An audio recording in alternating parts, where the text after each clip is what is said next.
దేశంలో ఎక్కడ లేని విధంగా తెలంగాణ రాష్ట్రానికి వేల కోట్ల పెట్టుబడులు తీసుకొచ్చి అందులో మరి మొబిలిటీ వ్యాలీ అంటే ఎలక్ట్రిక్ వాహనాలు ఎక్కడో చైనాలో కాదో తయారు కావాల్సింది, లేకపోతే ఎక్కడో అమెరికాలో కాదు తయారు కావాల్సింది, మా తెలంగాణలో తయారు కావాలని చెప్పి మొబిలిటీ వీక్ అని పెట్టి మరి కేటీఆర్ గారు ఆనాడు 55 కోట్ల రూపాయల పెట్టుబడి పెట్టిండు. ఆయన జోబులో ఒక్క పైసా కూడా రాలేదనేది ప్రభుత్వమే, ఇప్పుడున్న రేవంత్ రెడ్డి ప్రభుత్వమే చెప్తున్నది. ఆ 55 కోట్ల పెట్టుబడి పెట్టి మరి ఒక రేసు ఏర్పాటు చేసి హుసేన్ సాగర్ లో, దాని తర్వాత ఇంకా 4 రేసులకు అగ్రిమెంట్ చేసుకుని డబ్బులు ఇచ్చారు కేటీఆర్ గారు. దానివల్ల వేల కోట్ల రూపాయల పెట్టుబడి వస్తుందన్న ఆశతోనే అది చేశారు. మరి ఆనాడు ఎన్టీఆర్ గారు ముఖ్యమంత్రిగా ఉన్నప్పుడు పోలవరం ప్రాజెక్టు డిజైన్ చేసిండ్రు. అదేవిధంగా రాజశేఖర్ రెడ్డి గారు ముఖ్యమంత్రిగా ఉన్నప్పుడు మరి ఆరోగ్యశ్రీ గాని, జలయజ్ఞం గాని, లేకపోతే ఫీ రియంబర్స్మెంట్ స్కీమ్ గాని, రైతులకు ఉచిత ఇట్లాంటి పథకాలు ఆయన పెట్టారు. అదేవిధంగా చంద్రబాబు నాయుడు గారు ముఖ్యమంత్రి ఉన్నప్పుడు జీనోమ్ వ్యాలీ వచ్చింది. అదేవిధంగా ఐటీ టవర్స్, సైబర్ టవర్స్ కట్టిండ్రు. మరి చంద్రబాబు నాయుడు ముఖ్యమంత్రి అయిపోయింది, తర్వాత రాజశేఖర రెడ్డి వచ్చింది. రాజశేఖర రెడ్డి గారు ఏమైనా ఐటీ టవర్స్ గొలగొట్టిండ్రా? లేదు కదా. అదేవిధంగా రైతులకు ఉచిత విద్యుత్ ఎవరైనా బంద్ చేసిండ్రా? లేదు కదా. అదేవిధంగా మరి రాజశేఖర రెడ్డి గత కాంగ్రెస్ ప్రభుత్వం ఆంధ్రప్రదేశ్ ఉమ్మడిగా ఉన్నప్పుడు మరి ఆరోగ్యశ్రీ గాని, లేకపోతే రైతుల ఉచిత విద్యుత్ గాని, ఫీ రియంబర్స్మెంట్ గాని, 108 గాని, ఈ స్కీమ్లను తెలంగాణ వచ్చిన తర్వాత గౌరవ కేసీఆర్ గారు రద్దు చేయలేదు కదా. వాటిని ఇంకా బాగా ఇంప్రూవ్ చేయాలని చేసిండ్రు. జీనోమ్ వ్యాలీ చంద్రబాబు నాయుడు గారు పెట్టింది, మరి కేసీఆర్ గారు కేటీఆర్ గారు రద్దు చేయలేదు కదా. వాటిని ఇంకా ఇంప్రూవ్ చేసి ఇంకా గొప్ప పాలసీస్ గా తయారు చేసిండ్రు. కానీ అలా రేవంత్ రెడ్డి గారు రాజ్యాంగంలో 3వ షెడ్యూల్ ప్రకారం నేను భయము, పక్షపాతము, అదేవిధంగా రాగద్వేషాలకు అతీతంగా రాజ్యాంగబద్ధంగా నేను పాలన చేస్తానని చెప్పి ఆనాడు డిసెంబర్ 6వ తారీఖు నాడు ఎల్బీ స్టేడియంలో వేలాది మంది ప్రజల సాక్షిగా తెలంగాణ ప్రజలు చూస్తుండగా రాజ్యాంగం మీద చేతి పెట్టి ప్రమాణం చేసిండు రేవంత్ రెడ్డి. షెడ్యూల్ 3 రాజ్యాంగంలో ఉన్నది. ఆ షెడ్యూల్లో మళ్లీ చెప్తున్నా, భయము, పక్షపాతం లేకుండా రాగద్వేషాలకు అతీతంగా నేను పాలన చేస్తాను అన్నాడు. కానీ ఇలా ముఖ్యమంత్రి గారు చేస్తుందనండి. రాగద్వేషాలంటే అనురాగం అంతా కూడా ఆయన తమ్ముడు నిన్న బాహాటంగా, నిన్న కాక మొన్న తిరుపతి రెడ్డి నా తమ్ముడు, ఆయన తిరుగుతాడు, ఓపెన్ తిరుగుతాడు, ఆయన తిరుగుతే తప్పే ఉన్నదని ఆయన సొంత తమ్ముడు రాజ్యాంగేతర కార్యక్రమాలు లగచెర్లలో రైతుల మీద దౌర్జన్యాలు చేస్తుంటూ కూడా వెనుకేసుకొస్తున్నాడు. అమెరికా పోయి వాళ్ళ బంధువులకు కంపెనీలలో పెట్టుబడులు పెట్టేటట్టుగా చూసిండు. ఇక్కడ వచ్చి అమృత్ టెండర్స్ లో మళ్ళీ వాళ్ళ బంధువులకే ఇస్తున్నాడు. అంటే అదేవిధంగా రాఘవ కన్స్ట్రక్షన్స్, ఆయన కేబినెట్ లో ఉండే పొంగులేటి శ్రీనివాసరెడ్డి కొడుకే రాఘవ కన్స్ట్రక్షన్స్ లో డైరెక్టర్, వాళ్ళ భార్య ఇంకొక డైరెక్టర్. మరి వాళ్ళ కంపెనీలకే మళ్ళీ కొడంగల్ నారాయణపేట లిఫ్ట్ ఇరిగేషన్ టెండర్లు ఇచ్చిండు. మరి ఇక్కడ రాజ్యాంగంలో ఏం చెప్పినావు డిసెంబర్ 6వ తారీఖు నాడు రేవంత్ రెడ్డి గారు? రాగద్వేషాలకు అతీతంగా ఎలాంటి మరి పక్షపాతం లేకుండా, భయం లేకుండా నేను పాలన చేస్తానని రాజ్యాంగం మీద చేయబెట్టి చేసినావు.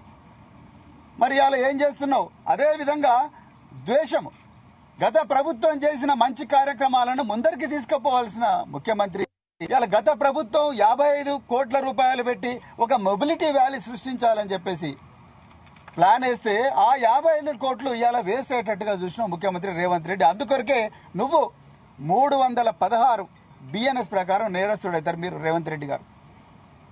అదే ఈరోజు మేము చెప్పాలని వచ్చినాం. ఈరోజు కేటీఆర్ గారు కాదు ఇందులో నిందితులు, మీరు నిందితులు.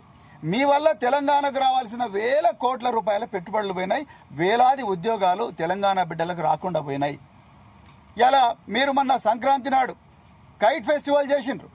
కైట్ ఫెస్టివల్ కు 3 కోట్ల రూపాయల పెట్టుబడి పెట్టిండ్రు తెలంగాణ ప్రభుత్వం. ఇదే మరి పెరేడ్ గ్రౌండ్స్ లో పతంగుల పండుగ చేసిండ్రు. దానికోసం 14 దేశాల నుంచి పతంగులు ఎగరేసేవాళ్ళని తీసుకొచ్చిండ్రు. వాళ్ళని స్టార్ హోటల్లో ప్రభుత్వం పైసలతోనే పెట్టిండ్రు, వాళ్ళని లగ్జరీ కార్లలో కూడా ప్రభుత్వం పైసలతోనే తిప్పిండ్రు. వాళ్ళని తీసుకొచ్చి 2 నుంచి 3 కోట్ల రూపాయలు మీరు ఖర్చు పెట్టిండ్రు ప్రభుత్వం నుంచే. అదేవిధంగా మీ ప్రజాపాలన వారోత్సవాల్లో పోయిన డిసెంబర్ లో ఎయిర్ షో పెట్టిండ్రు, దానికి కూడా కోట్ల రూపాయలు మీరు ఖర్చు పెట్టిండ్రు, విమానాలను తిప్పిండ్రు. అదేవిధంగా ఆర్టిఫిషియల్ ఇంటెలిజెన్స్ సమ్మిట్ అని చెప్పేసి మీరు శ్రీధర్ బాబు ఇదే హైదరాబాద్ నగరంలో పెద్ద సమ్మిట్ ప్రభుత్వ ఖర్చుతో పెట్టిండ్రు. మరి మీరు పెడితేనేమో ఇది టూరిజం ప్రమోషన్ అవుతుంది, మీరు పెడితేనేమో ఎకానమీ ప్రమోషన్ అవుతుంది. మరి కేటీఆర్ గారు ఫార్ములా రేసు పెడితే అదెట్లా దేశద్రోహం అవుతుంది, అదెట్లా నష్టం అవుతుంది, అదెట్లా కరప్షన్ అవుతుంది? రేవంత్ రెడ్డి గారు మీరు చెప్పాలి.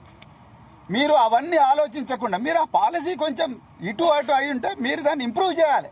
ఒక కమిటీ వేయాలి, అసెంబ్లీలో చర్చ జరపాలి, నిపుణులతో చర్చ జరపాలి, న్యాయ నిపుణులతోని లేకపోతే ఆ ఫీల్డ్ లో ఉండే నిపుణులతో చర్చ జరపాలి. ఈ పెట్టుబడి మన రాష్ట్రానికి పోకుండా మన రాష్ట్రానికి వచ్చేటట్టుగా ఏ విధంగా చూడాలి. కానీ మీరు చేసింది ఏంది? ఎవరిని అడగకుండా ఆ అగ్రిమెంట్ కు విరుద్ధంగా మీరు క్యాన్సిల్ చేసిన వదలనే మన 55 కోట్ల రూపాయలు అక్కడ ఇచ్చినాయి. ఇలా మన తెలంగాణకు నష్టం వచ్చింది. ఎవరికి లాభం వచ్చింది? ఉత్తరప్రదేశ్ వాళ్ళు తీసుకుంటున్నారు, గుజరాత్ వాళ్ళు తీసుకుంటున్నారు, కర్ణాటక వాళ్ళు తీసుకుంటున్నారు, తమిళనాడు వాళ్ళు తీసుకుంటున్నారు. మన తెలంగాణ నోట్ల మట్టి కొట్టిండ్రు, మీ వల్ల మట్టి పడ్డది. సో అందుకొరకు మేము ఈరోజు మరి పోలీస్ అధికారులను ఏం కోరుతున్నామంటే, ఇక్కడ కేసు కేటీఆర్ గారి మీద కాదు, అరవింద్ కుమార్ గారి మీద కాదు, ఆ బిఎల్ఎన్ రెడ్డి మీద కాదు, రేవంత్ రెడ్డి మీదనే పెట్టాలి. ఎందుకంటే ఆయన చేతికి తాళాలు ఇచ్చిండ్రు తెలంగాణ ప్రజలు.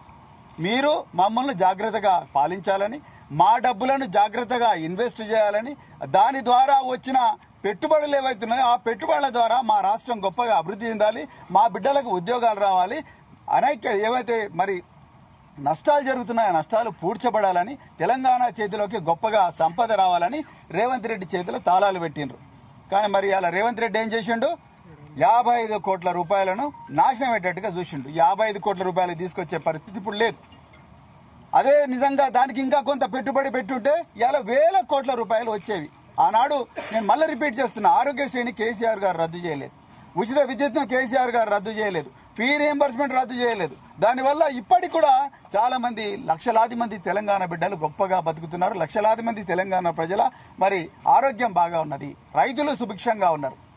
మరి ఎందుకు మీరు దీంట్లో ఎందుకు ద్వేషంతో ప్రవర్తిస్తున్నారు? అందుకొరకే తప్పకుండా మరి ముఖ్యమంత్రి రేవంత్ రెడ్డి గారి మీద ఆర్టికల్ సెక్షన్ 316 భారత న్యాయ సంహిత ప్రకారం క్రిమినల్ బ్రీచ్ ఆఫ్ ట్రస్ట్ తప్పకుండా పెట్టి దాన్ని ఇన్వెస్టిగేట్ చేయాలి.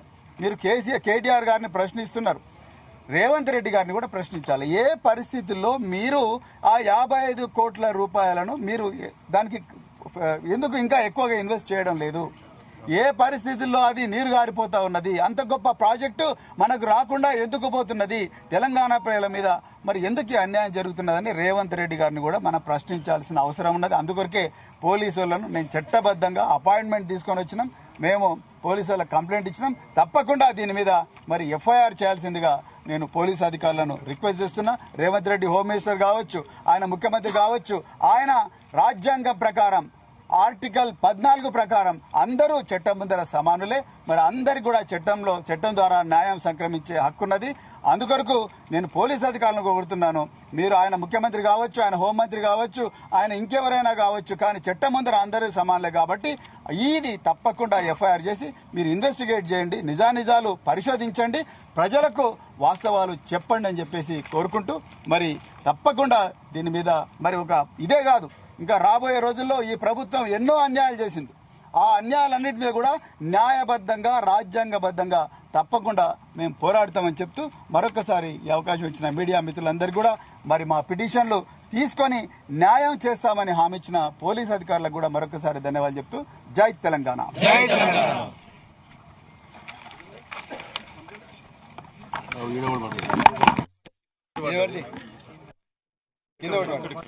కింద పడ్డది.